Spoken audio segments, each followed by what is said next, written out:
Shalom to all my viewers, my partners, my friends, my travel partners. It has been a wonderful, wonderful, wonderful year. And you know, I want to share with you how I prepared and how long it took me to prepare before I made a move from United States of America to Africa. I know a lot of you want to make that trip. This is your host, Dr. Akosuah Sumney of Mission Africa Incorporated. And you all know Mission Africa Incorporated is a non-profit organization in the United States of America. We are also based in Africa. But how long did it take me, because I've made the journey, how long did it take me, Dr. Akosuah, to prepare to make that move from America to Africa? It took me long, and today I want to share with you all, because I know lots of you want to make that trip. And years ago, myself, my husband, my whole family, my children of 3, making 5 of us, myself, my husband, our 3 children, made that preparation to move from America to Africa. All my 3 children were birthed in America. Here I am, American citizen, my husband is American citizen, and living in America for so many years, working. We had businesses in America, we have a non-profit organization, and we made a decision to relocate to Africa. And how long did it take us? And I know it doesn't matter how you want to go to Africa. You want to make sure that you have some planning done. Because if you don't plan, you will fail. And a lot of people just jump on the wagon and they come to Africa unprepared. And it's a big shock. So many shocks that I'm talking about. It's exciting. I love it. And I still say to people, you need to take time to prepare. Whether you are going on a vacation, you want to move there shortly, or whether you are joining the year of return, or whether you are just joining a group, whatever it is, you still want to make sure that you have prepared. So I have some notes here that I'm going to look on today as we talk about that. You know, the amazing thing about my taking that big trip to Africa is that I didn't want to go by myself.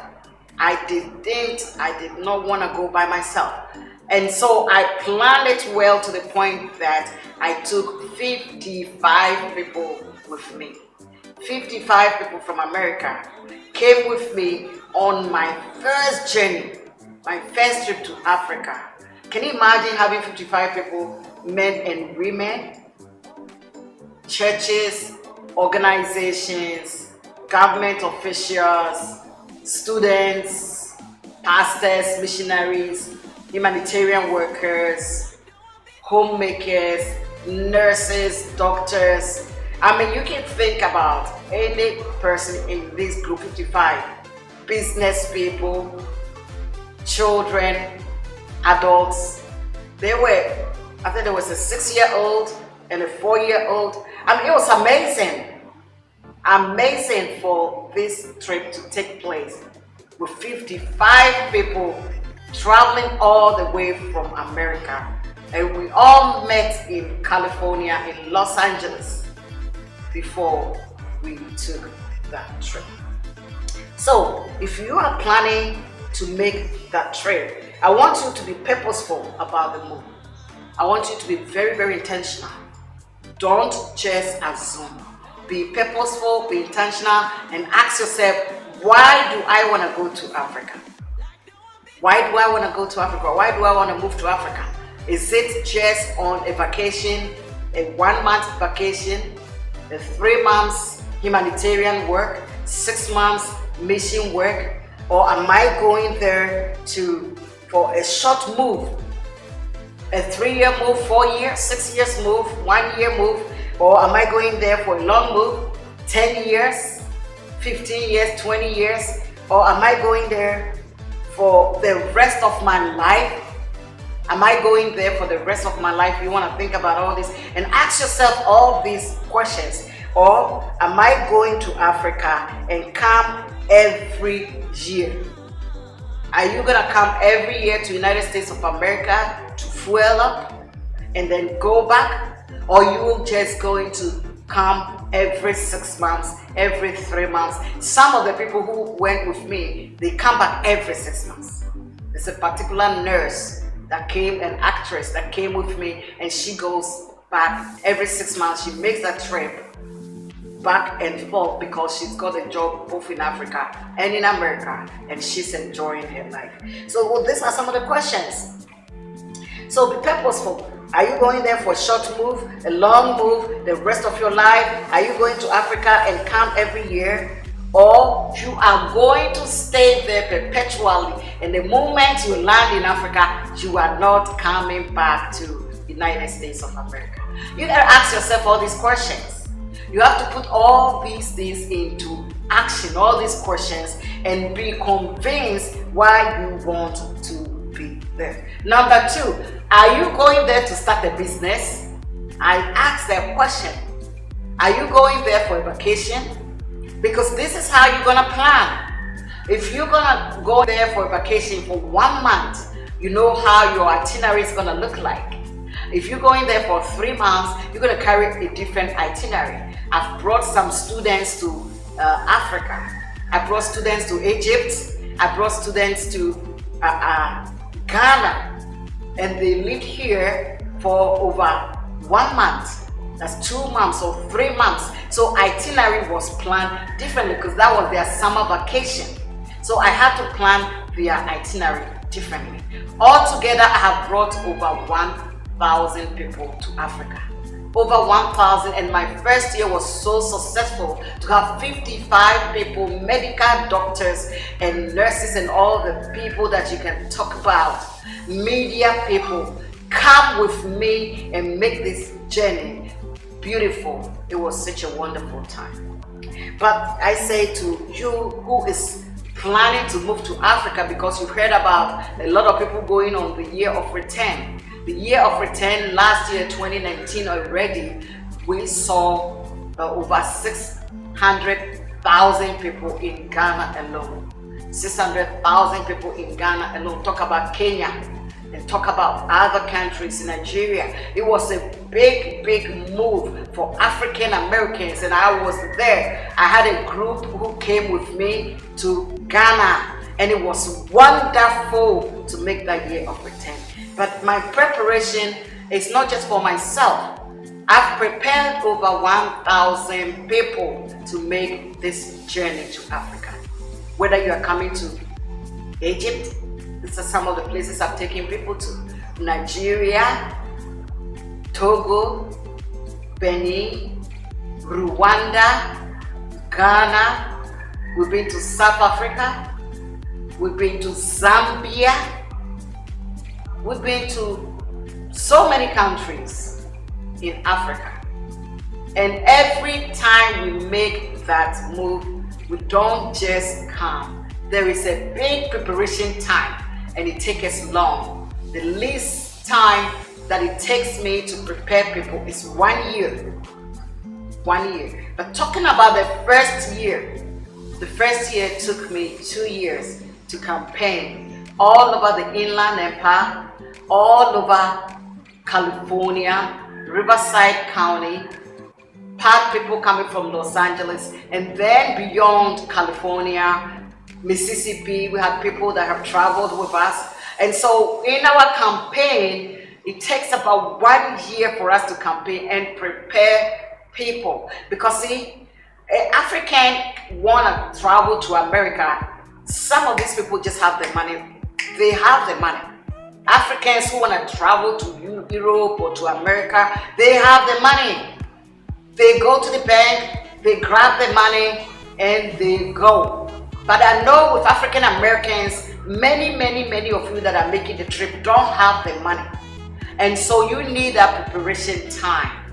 Either you're gonna raise the money, or you gotta take your time and save the money, or borrow up the money in credit cards or from your family, or asking people to help you here and there, or your church organizations. So you need that preparation time so that you enjoy every bit of this trip without regret. And that's what I'm talking to you about, the many times that we have made that trip. So why are you going? Are you going to start a business, or is it to move permanently, or to go on a vacation? There are several things you need to consider when you are making this trip. You ask me, what is the age group that I have taken? Because when you are making that trip or that move to Africa, I want you also to consider your age. I've taken as young as 4-year-old, 6 years, 10 years, 15, 17. Some I needed to get permission and affidavits from their parents before I can bring them. Their parents were not with them. And some of them, they had one parent who still need affidavit because they need both parents' permission. So age is very important. And I've brought people who are 70 years old, 75, 78, 80 years, 80. I've brought people who are 80 in good health.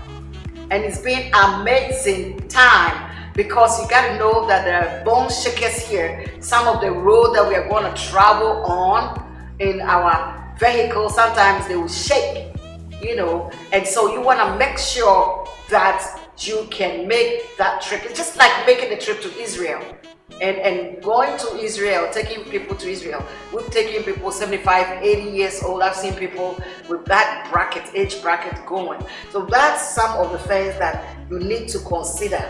Going to Africa is amazing. It's a tremendous blessing.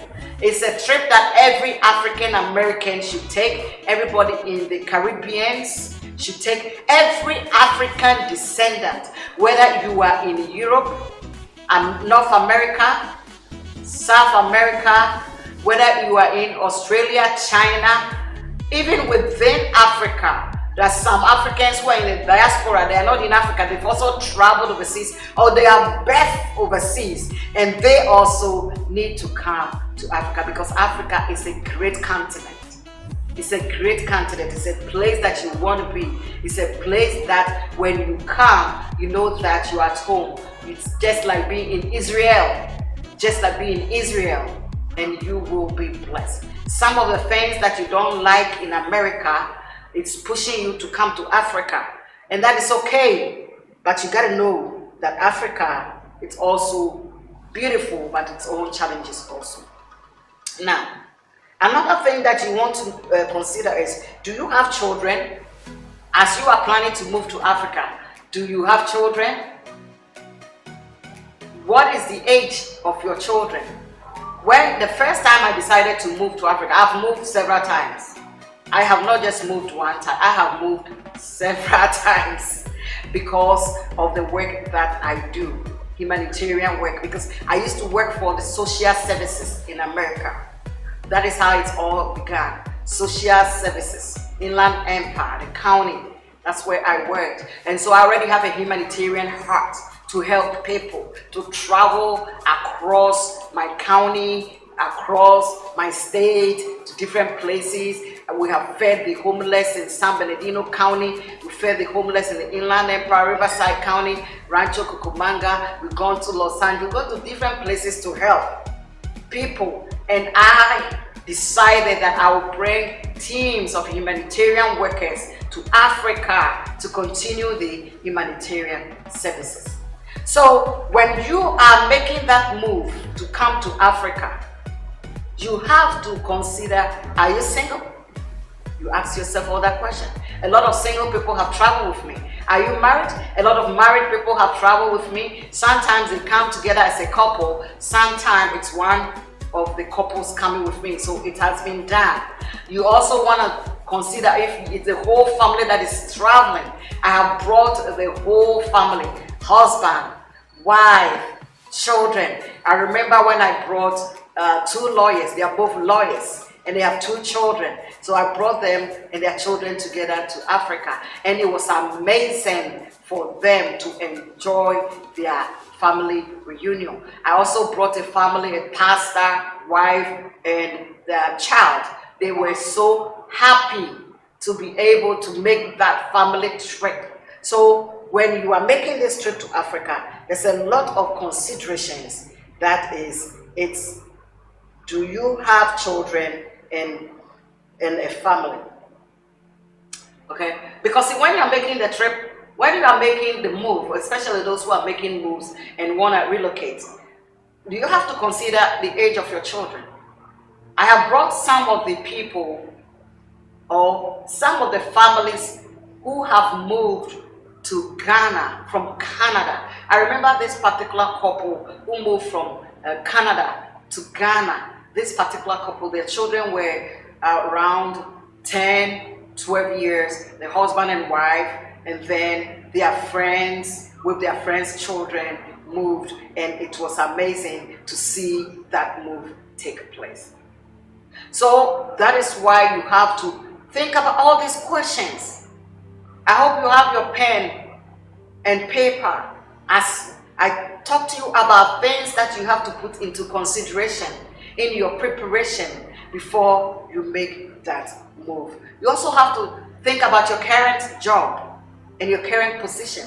Are you moving to Africa to look for a job? Have you thought about that? Have you thought about that? Have you thought about if you are moving to Africa to find a job? Because not many people will find jobs. You know, it has to be a certain profession.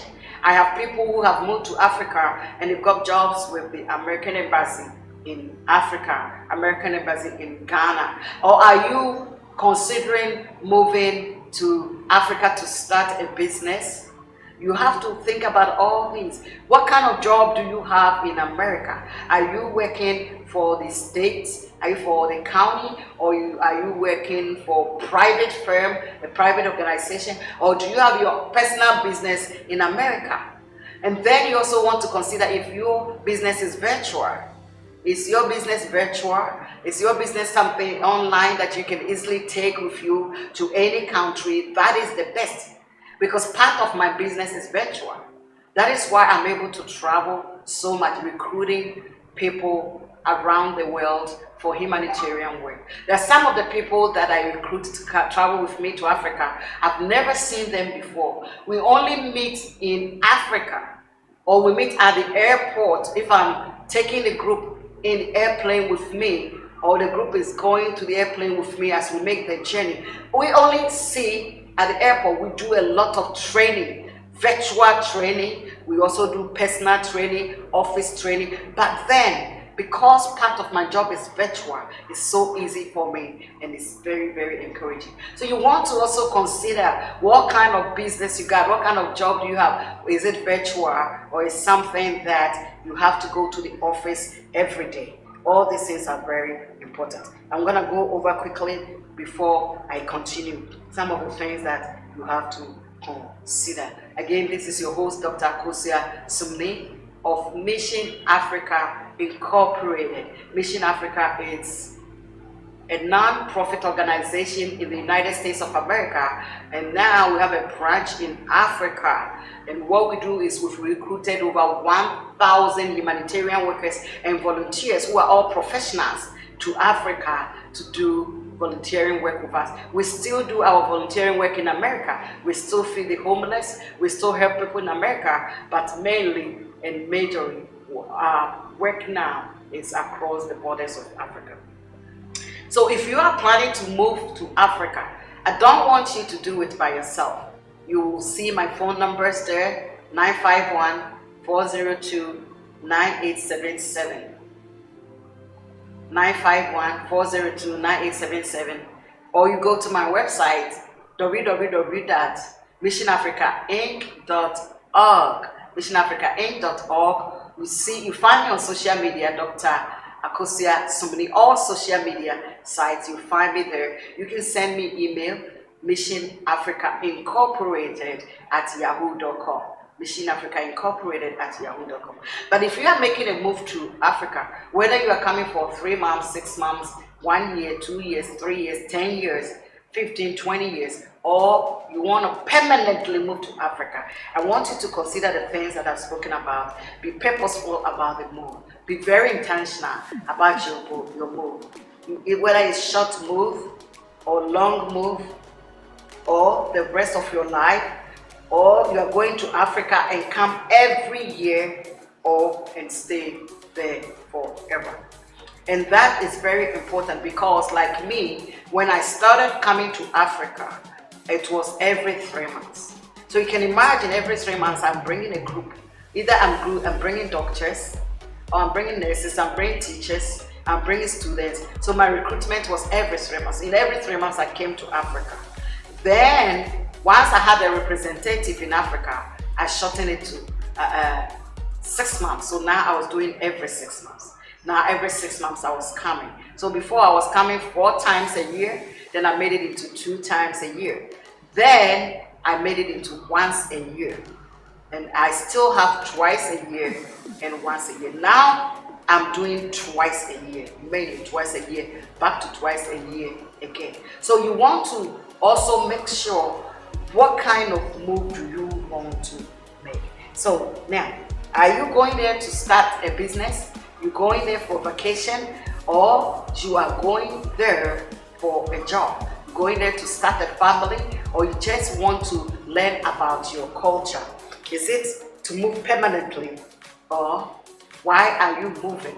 I also said you have to consider your age, and also if you have children, you want to think about it. If you have a family, you want to think about it. The first time I made that big move, I came with my husband and my 3 children. So we were 5 people. My first child, I know you all want to know how old were the children. My first child was 4 years. He was 4 years old when we came. My second child was 10 years old, and my 3rd child was 12 years old. And so can you imagine taking this trip? The 2, 4 and 10 boys, and then 12 year is a girl. So if you are going to make that move, you want to consider all these questions, and you want to make sure how you can answer all these questions. You can do it. It's exciting to come to Africa. Every African descent, whether you are a diasporan or you are on the continent of Africa and you have traveled, you need to come back to Africa. You need to experience Africa from Jamaica to Tobago. You have to come from Europe, whether it's in UK or in Holland, wherever you are, France, whether it's in China or Japan. Africans are scattered all over the world. In Florida, all the states of America, the African Americans there. Every part of the world, Australia, you will find Africans. The Aborigines, they are as dark skinned as me. So everywhere you are as an African, as long as you have this color or coffee or lane or light skin with these African features, they still call you African descent. They still call you African. We also have African Mexicans, Brazilian Africans, Mexican, Spanish Africans. They are all over the world. It's everywhere. You find them in Mexico, you find them in Spain. You even find Africans, with my the Native Americans, the Native Indians in America. They're African Indians. Just do your research. The whole bunch of people from Ghana that were sent from Jamestown to Brazil, and every year they come from Brazil to Jamestown to perform their rites and bring people to see their heritage. So every African descent, regardless of where you are, you need to come back home and know about your root. Now, number 6 is your current job virtual? If your current job is virtual, that move will be very easy for you. you know, especially those who teach virtual courses. People don't know where you are in the universities. People don't know where we are. People don't know where we are when we teach. People don't know, so you want to take advantage of that. Number 7, let people who believe in you know about your decision to move. People who believe in you, let them know about your decision that you are moving to Africa, or you are visiting Africa, or you are going to Africa. Because sometimes you need people who believe in you to give you a little push. They are going to tell you, yes, you are brave, go for it. They're going to tell you, Africa is not a jungle. They're going to tell you, we wish we can go with you. They're going to tell you, we love it that you're going. Bring us something. Bring some traditional things. They will say, bring pictures, bring videos. So you want to talk about these with people who believe in you and people who will encourage you to make that move. Not people who will discourage you. No, don't go to the nay sayers. Go to the J sayers. Those that believe that making that trip to Ghana is very essential. Making the trip to Nigeria, the trip to Mauritania, making that trip to Togo, the trip to Ivory Coast. People who will tell you making that trip to Rwanda, Zambia is the best, to Ghana. Talk to people, let them know your motive, and you will know that you made the right decision. Number 8, read more about the country you want to move to. How can you want to move to a country or visit a country and you don't know anything about that country? You want to read more about the climate, the currency, the code. They have codes, just like we have codes in America. They have code. See, the problem with some people get disappointed when they get to Africa because they don't want to learn. They think that they can come and make any mistakes they want. In America, the laws work. The laws in America work. There's a lot of corruption in America. You and I, we live in America, and we know there's a lot of corruption in America. We know there is racism, there's corruption, and we know there's a lot of poverty in America. There are people in America who don't have food to eat, and there are people in America who sleep on the street. They don't have no houses, they don't have no shelter, they don't have no family. You and I know that is happening. So don't come to Africa and behave like in Africa, that's where there's poverty, there is this, there's corruption. Where you are coming from, there's a lot of corruption in America more than Africa. It's just that in America, the corruption is packaged well. It's so nicely packaged in Europe, nicely packaged in America, in China, in Australia, so you all don't see it. But when you come to Africa, it's not packaged. The corruption is not packaged, so you see it. For instance, if you go to the government places in America and you need something, they will tell you, if you want 3 days, you're going to pay this amount. If you want 2 weeks, you're going to pay this amount. That's the snail package. And then the fast package. Here in Africa, because it's not packaged well, they won't tell you about snail package and they won't tell you about fast package. They will take the money and then they will keep, asking you to come tomorrow, come 3 days, because they did not finish the job for you. Where meanwhile, they could have packaged it for fast and snail. That's what is happening right now. You got to make sure that you know about packaging. You got to make sure you know about packaging. You got to make sure you read more. Read more and read more and read more. If you don't read about Africa, you're going to be blinded and you're going to think people want to take advantage of you. No, nobody want to take advantage of you, because maybe the people that you want them to, show you what to do, don't know when you get to the continent. They've not traveled before, the people you are going to associate with. A lot of people in Africa have traveled, but unfortunately when people get to Africa, they associate themselves with natives who have not traveled, who don't have information for them. So, beloved, it's very, very important, my partner, that you read about the continent.